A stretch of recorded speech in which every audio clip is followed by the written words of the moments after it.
চোখের পানি দেখে যার মায়া হয়নি, নিথর দেহ দেখে তার কেমন করে মায়া হবে। যে মানুষটাকে চোখের পানি দিয়েও তাকে ধরে রাখতে পারেনি, তাকে মনের ভালোবাসা দিয়ে কেমন করে ধরে রাখবো।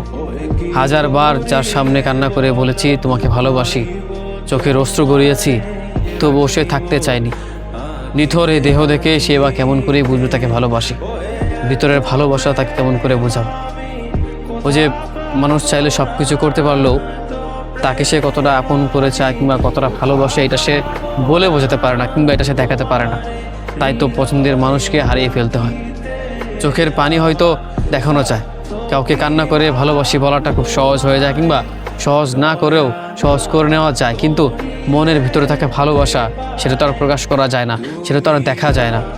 তাকে ভালোবাসে দিন শেষে আমি নিঃস্ব হয়ে গেছি, কিংবা দিনে দিনে আমি আমার এই নিথর দেহটাকে নষ্ট করে ফেলেছি শুধু তার জন্য।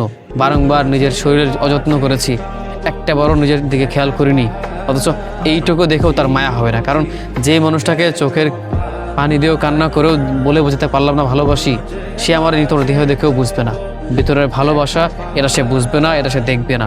আসলে যদি মনের ভিতরে ভালোবাসা প্রকাশ করানো যেত কিংবা দেখানো যেত, তাহলে পৃথিবীতে হয়তো কোনো মানুষের ভালোবাসা কিংবা পছন্দের মানুষকে হারানোর প্রয়োজন হতো না। কারণ সবাই তার ভিতরে ভালোবাসাটাকে প্রকাশ করতে পারতো, কতটা করে চায়, কতটা করে সেই মানুষটাকে ভালোবাসে সেটা দেখাতে পারতো। তবে কোনো মানুষকে ছেড়ে চলে যেত না। দেখানো যায় না বলেই মানুষের ভালোবাসার মর্ম বোঝে না।